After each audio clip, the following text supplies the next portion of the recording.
Hello students, कैसे हो आप? एकदम बढ़िया, फर्स्ट क्लास। आई होप अच्छे होंगे आप, क्योंकि अब एग्जाम्स भी आ रहे हैं। हाफ ईयरली एग्जाम्स नज़दीक आ गई है अपनी, 8 तारीख से है।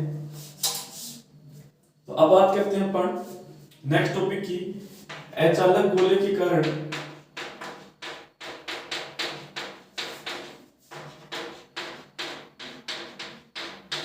विद्युत विभव।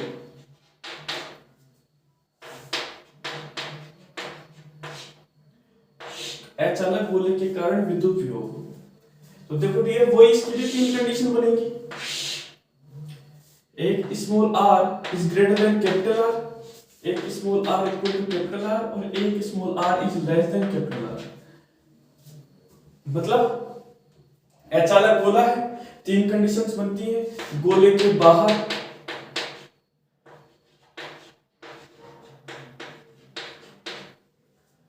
गोले के पृष्ठ पर और गोले के अंदर। 3 सिचुएशंस बनती है, गोले के बाहर, गोले के पृष्ठ पर, गोले के अंदर। तो सबसे पहले अपन बात करेंगे गोले के बाहर। तो ये गोला अचालक गोला है, आवेश एक समान रूप से इसके पूरे आयतन पर समान रूप से वितरित हो जाएगा। ये इसका केंद्र बिंदु O है, इसके केंद्र बिंदु O से r दूरी पर स्थित बिंदु P पे अपने को क्या ज्ञात करना है? विद्युत विभव का मान। इसका मान ज्ञात करना है डियर, विद्युत विभव का। अब इस बिंदु P पर विद्युत विभव का मान ज्ञात करने के लिए क्या करेंगे? त्रिज्या कितनी इसकी? Capital R। वही फॉर्मूला v बराबर माइनस अनंत से capital R E vector dot d vector. कैसा लोग? अब अपन जानते हैं क्या भाई, आपने को r दूरी पर स्थित बिंदु P पर निकालना है। समाकलन अनंत से r कर देंगे, क्योंकि ये विद्युत विभव की परिभाषा है। पिछले टॉपिक में अपन ने देखा था, इस हिसाब से किया था अपन ने। जब इसको अपन ने सोल्व किया था तो आपको याद हो तो अपने पास में वैल्यू आ गई थी k²। सेम ये डेरिवेशन पिछले जस्ट टॉपिक में किया अपन ने। तो ये आ गया था अपना k²।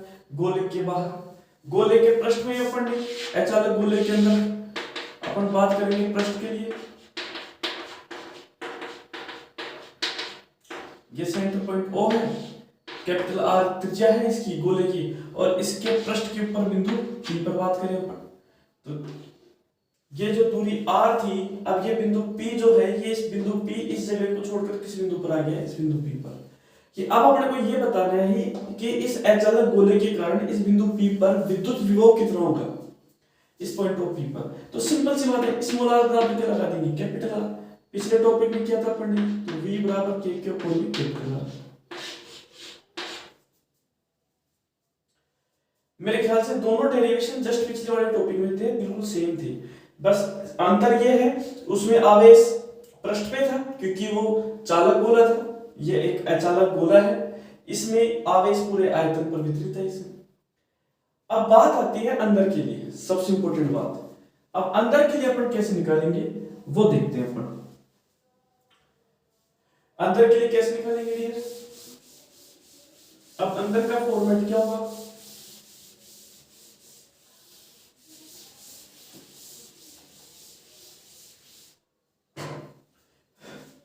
अंदर की बात करते हैं।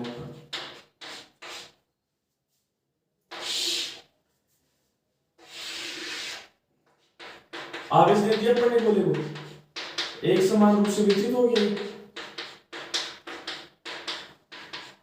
ये इसका सेंटर पॉइंट O है, त्रिज्या इसकी R है, R दूरी पर स्थित बिंदु P लिए थे अपन ने। अब बिंदु P यहां नहीं लेना है अपने को, ध्यान रखना इस बात का। अब ये बिंदु P जो है, ये अपने को कहां लेना है? गोले के अंदर, क्योंकि अब बात है अंदर की। Small r is less than capital R।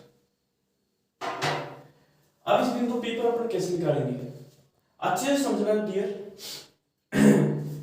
Formula अपने पास ही था, v बराबर विद्युत विभव की परिभाषा से माइनस अनंत से r E vector dot dr vector. था कि नहीं था? था। अब इसको अपन क्यों बनाएंगे जैसे पिछले टॉपिक में बनाया था, कि अपन सबसे पहले ये मानेंगे कि आवेश को अपन अनंत से कहां पे लेके आ रहे हैं? अनंत से पृष्ठ के ऊपर, तो अनंत से capital R E vector dot D R, अनंत से पृष्ठ पे लेके आओ, फिर पृष्ठ से किधर लेके आना है, अंदर, ठीक है, तो पृष्ठ से अंदर ले आओ, आर से कैपिटल आर से small are E vector dot D are, आगे अपने यहाँ तक। इसका डाटा अपने को पता है, पिछले टॉपिक में निकाल लिया था अपन, के क्यू बटे कैपिटल आर माइनस, इसको अपन सोल्व कर देंगे, कैपिटल आर से small are E vector dot D R vector. ये चलो, अब अपन जानते हैं कि अचालक गोले के कारण विद्युत क्षेत्र की तीव्रता,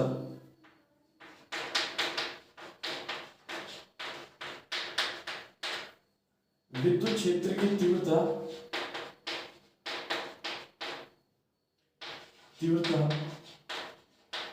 गोले के अंदर कितनी होती है, ई वेक्टर बराबर के क्यू अपॉन में,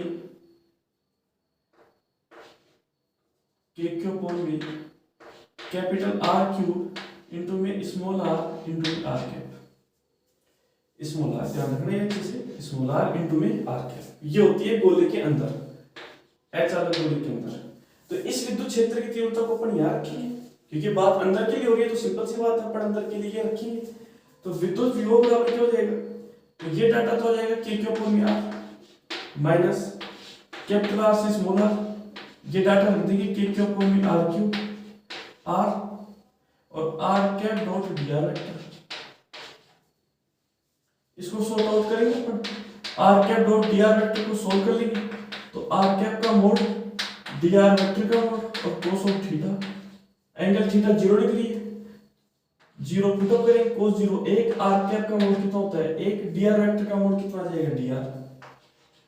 थीटा 0 क्यों है, सिंपल सी बात है कि एकांक सदिश विद्युत क्षेत्र की तीव्रता की दिशा और विस्थापन दोनों एक ही दिशा में होंगे, जिधर आवेश की डायरेक्शन है, जिधर विद्युत क्षेत्र की तीव्रता की दिशा है उधर ही विस्थापन होगा, तो सिंपल सी बात है डी आर और आर हमेशा सेम डायरेक्शन में है, इसलिए थीटा 0 डिग्री बनेगा। तो के क्यू अपॉन में capital R minus K Q upon में आर क्यूब को बाहर निकाल लेते हैं, ये आर है, इसका समाकलन कर देते हैं आर डी आर, तो डी आर का समाकलन, आर का समाकलन क्या हो जाएगा आर स्क्वायर बाई 2 और लिमिट कैपिटल आर से स्मॉल आर, के क्यू बटे capital R minus K Q बटे आर क्यूब, एक बार हायर लिमिट रखेंगे तो आर स्क्वायर बाई 2, फिर एक बार लोअर लिमिट माइनस इस स्मॉल आर की जगह कैपिटल आर रख देंगे आर स्क्वायर बाई 2, तो v बराबर क्या हो जाएगा डियर के क्यू अपॉन में आर, ये माइनस डाटा अंदर जाएगा, के क्यू अपॉन में 1/2 आर स्क्वायर बटे आर क्यूब, ये माइनस माइनस हो जाएगा प्लस के क्यू, एक आर स्क्वायर से एक आर स्क्वायर कैंसिल हो जाएगा, क्योंकि ये आर क्यूब है, ये आर स्क्वायर बाई 2 है, एक आर से एक आर स्क्वायर से आर स्क्वायर कैंसिल, तो एक आर बच जाएगा यहाँ पे। तो डाटा जो है अपना क्या रहेगा के क्यू अपॉन में R minus K Q upon M 2 R cube R square plus K Q upon M 2 are, ये वैल्यू आ जाएगी। एक बार देखो यहां तक,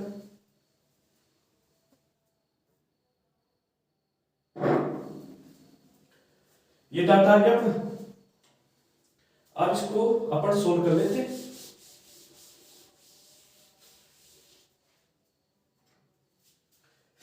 विभव v बराबर के क्यू अपॉन में आर, ये के क्यू अपॉन में 2 आर, तो कितना हो गया ये 1 है, ये आता है तो 3/2 के क्यू अपॉन में आ जाएगा, 3/2 के क्यू अपॉन में आर, ये है माइनस का 1/2 के क्यूब अपॉन में R cube into R square, तो क्या कॉमन आ जाएगा अपने पास 1/2 के क्यूब अपॉन में आर कॉमन ले लेते हैं, आर क्यूब भी ले लो बाहर, ऐसे करो आप, तो आर क्यूब बाहर लेंगे तो क्या हो जाएगा आर स्क्वायर माइनस 3 आएगा साथ में इसके 3 आर स्क्वायर, भाई सिंपल सी बात है 1/2 के क्यूब अपॉन में आर क्यूब, ये बाहर निकालना चाहते हैं डाटा अपन, तो यहाँ से 3 और आर स्क्वायर कहाँ जाएगा ऊपर चला जाएगा, क्योंकि नीचे क्या ले लिया अपन ने आर क्यूब, तो ऊपर आर स्क्वायर से मल्टीप्लाई कर देंगे अपन, माइनस का क्या बच जाएगा इसमें आर स्क्वायर, ये विभव आ जाएगा किसकी वजह से अचालक गोले के कारण, और कहां पे गोले के अंदर इनसाइड।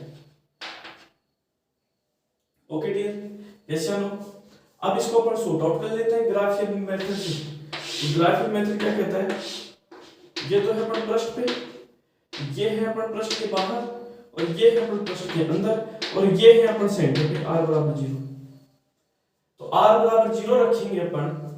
तो सबसे पहले पृष्ठ की बात कर, पृष्ठ के अंदर की बात कर लेते हैं। तो r बराबर 0 डाटा रखो, कितना आएगा देखते हैं। 3/2, 3/2, r स्क्वायर से एक r स्क्वायर कैंसिल, तो एक r बच जाएगा। तो 3/2 k के ऊपर में r आ गया, और k के ऊपर में r किसका मान होता है, vs का, पृष्ठ के ऊपर विद्युत विभव का। तो 3/2 vs हो गया। तो अपने लिख सकते हैं, इधर पोटेंशियल भी है, तो यहाँ लिख सकता हूं मैं इस जगह पे, थोड़ा और ऊपर लेता हूं, मैं यहाँ ले लेता हूँ उसको, कि यहाँ जो मेरा मान आ गया वो आ गया 3/2 vs। अब इसके बाद में धीरे धीरे पोटेंशियल क्या होता जाएगा, कम होता जाएगा। तो यहाँ जो पोटेंशियल आएगा वो कितना आएगा, k के ऊपर कैपिटल R विद्युत विभव। अब जैसे जैसे अपन आगे चलते जाएंगे, ये पोटेंशियल विद्युत के प्रतिरूप भी क्या होता जाएगा, घटता जाएगा। ये है डियर इसका ग्राफ। सबसे ज्यादा पोटेंशियल रहेगा केंद्र पर 3/2 vs। इसके बाद में आप जाते जाओगे, पृष्ठ के ऊपर आ जाएगा k के ऊपर में R। फिर उसके बाद में कंटिन्यूअसली डिक्रीज होता जाएगा पोटेंशियल, विद्युत विभव के मान में क्या होता जाएगी, कंटिन्यूअसली डिक्रीमेंट होता जाएगा। ये हो गया अचालक गोले के कारण। अब बात करते हैं अपन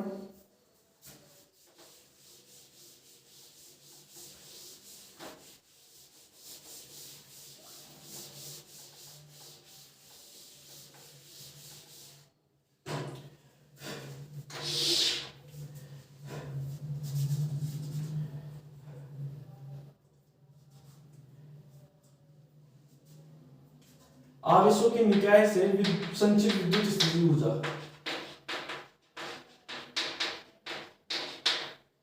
संचित विद्युत स्थिति ऊर्जा, विद्युत स्थिति ऊर्जा। देखो डियर, सिंपल सी बात है, एक बात ध्यान रखना, यदि एक आवेश है, सिंगल आवेश है Q1, तो इसकी वजह से हमेशा ध्यान रखना स्थिति ऊर्जा रहेगी 0। क्यों रहेगी 0? क्योंकि विद्युत विभव तो एक आवेश से उत्पन्न होता है, विद्युत क्षेत्र भी एक आवेश से उत्पन्न होता है, लेकिन विद्युत स्थिति ऊर्जा बनानी है तो दो आवेशों का होना जरूरी है। क्यों होना जरूरी है? क्योंकि V बराबर होता है W/Q। तो W बराबर क्या होता है, V/Q। तो एक तो पोटेंशियल हो गया V का आवेश कितना हो गया, K के ऊपर हो गया, और एक आवेश हो गया Q। तो इसका मतलब क्या हो गया, कितने आवेश होने चाहिए ऊर्जा के अंदर, दो आवेश। तो सिंगल आवेश है तो विद्युत स्थिति ऊर्जा 0 रहेगी। निकाय की विद्युत स्थिति ऊर्जा का मान 0 रहेगा, 100% 0 रहेगा। अब मैं यदि यहाँ पर Q1 आवेश है, अब मैं ले आया Q2 आवेश, यहाँ पर Q2 आवेश ले आया। अब डियर, इस आवेश की वजह से तो इस Q1 आवेश की वजह से तो बनेगा विद्युत विभव, एक वेग बन जाएगी, और दूसरा आवेश लेके आ गया मैं Q2। अभी मान लो चलो मैंने ले लिया R दूरी पर, तो अब यहाँ पे स्थिति ऊर्जा बन जाएगी K Q1 Q2, और बीच की दूरी यदि R है तो R। क्यों बनी है? क्योंकि V बराबर, वही बात, V बराबर W/Q। W का हो गया U बटे, कौन सा आवेश को लेके आए, Q2 को, तो U बराबर जाएगा V into Q2। और V किसकी वजह से उत्पन्न हुआ है, Q1 आवेश की वजह से। और अपन जानते हैं V बराबर क्या होता है, K के ऊपर में R, और V1 लेंगे तो Q1 आ जाएगा, तो K Q1 ऊपर में R into Q2। इस प्रकार से विद्युत स्थिति ऊर्जा दो आवेशों के लिए कितनी आ जाएगी, K Q1 Q2 ऊपर में R। आप सोचो मैं 3 आवेश ले लूं, तो 3 आवेशों में निकाय की विद्युत स्थिति ऊर्जा कितनी बनेगी, ये 2 आवेशों के लिए था, 3 आवेशों के लिए कितनी बनेगी, 3 आवेशों के लिए देखो 3 टाइप्स ऑफ चार्ज, 3 आवेशों की निकाय के लिए 3 types charge of system, potential energy कितनी बनेगी देखो, 3 आवेशों की निकाय के लिए, 3 आवेशों की निकाय में संचित विद्युत स्थिति ऊर्जा,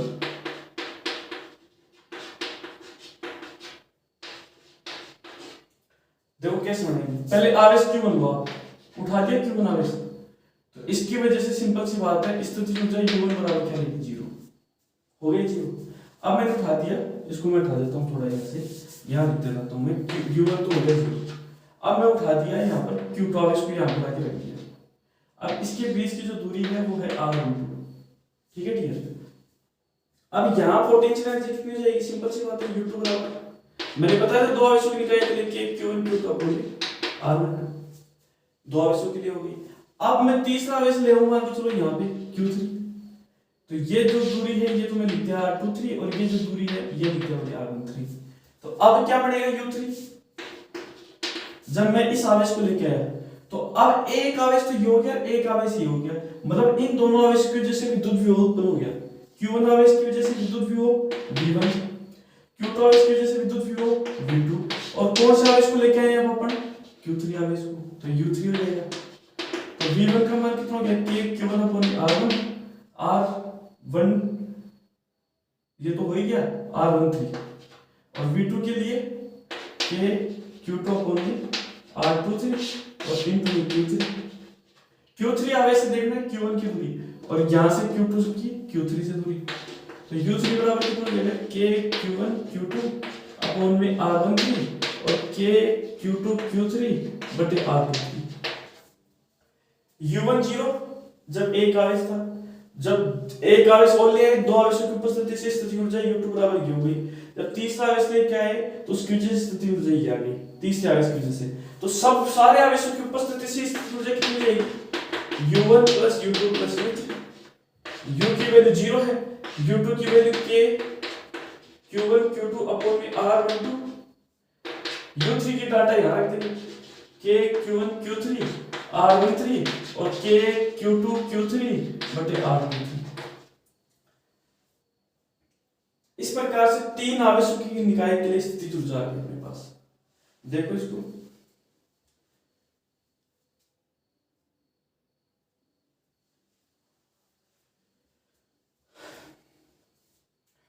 नेक्स्ट अपन बात करें न्यू टॉपिक की।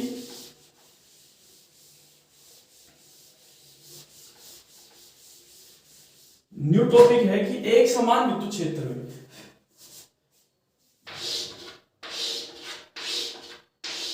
विद्युत क्षेत्र कैसा है, एक समान।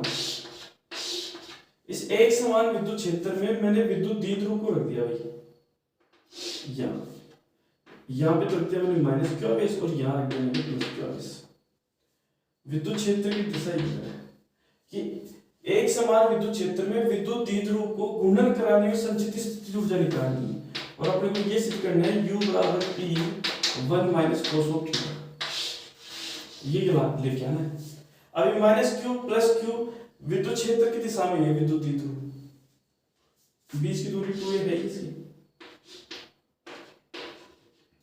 अब इस प्लस क्यू आवेश पर जो बल लगेगा वो ये लगेगा, बता रखा है आपको, बार बार बताने की आवश्यकता नहीं है। प्लस क्यू आवेश है तो विद्युत क्षेत्र की दिशा में बल, और माइनस क्यू आवेश है तो विद्युत क्षेत्र की विपरीत दिशा में बल। तो परिणामी बल, नेट बल तो कितना हो गया अपना 0। अब इसके ऊपर काम करेगा बलागुण, तो अब ये क्या करेगा, ये विद्युत द्विध्रुव यू रोटेट करेगा। अब मान लो रोटेट करते हुए इधर पहुंच गया, ये प्लस क्यू आवेश और ये माइनस क्यू आवेश, ठीक है। और मान के चलो इसमें कितना कोण का घूर्णन कर लिया डी थीटा का, तो ऐसी सिचुएशन में कार्य कितना हो गया अपन जानते हैं, W बराबर टो इनटू थीटा।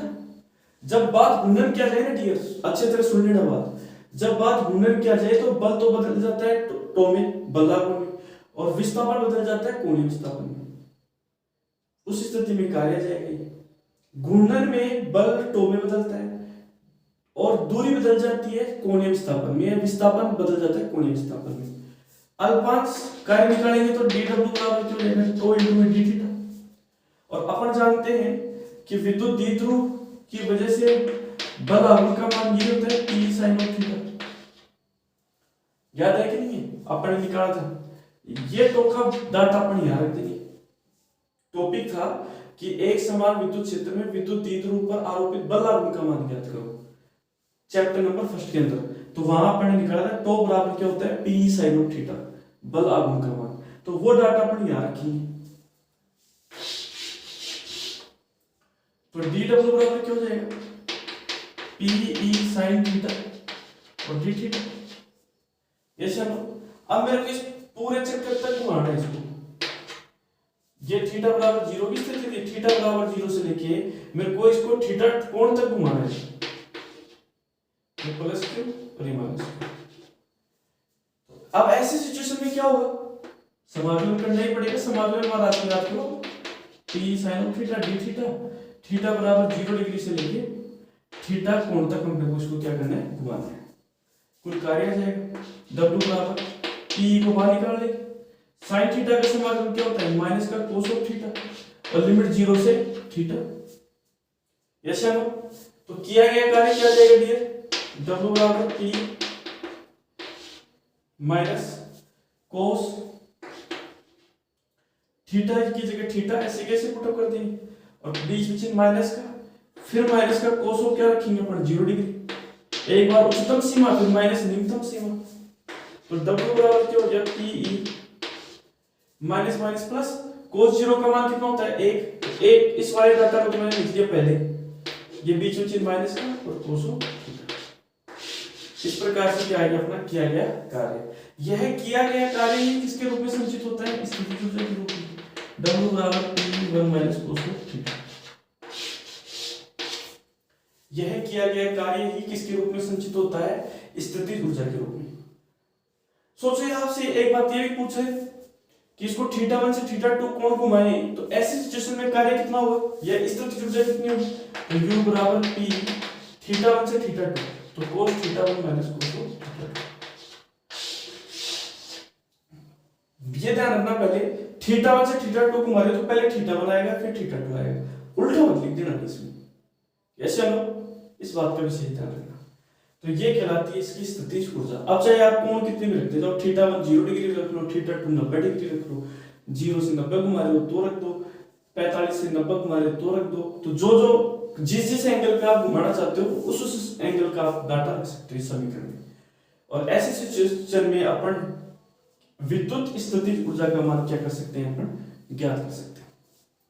इस प्रकार से अपना जो पहला डाटा है चैप्टर नंबर 2 का, यहां तक का पोर्शन अपन ने कंप्लीट कर लिया है। कल जो अपन स्टार्ट करेंगे न्यू चैप्टर 2 का सेकंड पार्ट, वो अपन स्टार्ट करेंगे संधारित्र वाला, कैपेसिटर वाला। तो आज यहां तक आप कंप्लीट इसको कर लेना। नेक्स्ट अपन डालेंगे न्यू लेक्चर, जो डालेंगे वो डाला जाएगा चैप्टर 2 का सेकंड पार्ट संधारित्र वाला। ओके डियर, ओके ठीक है, ध्यान रखना, take care, good night, next कल मिलते हैं।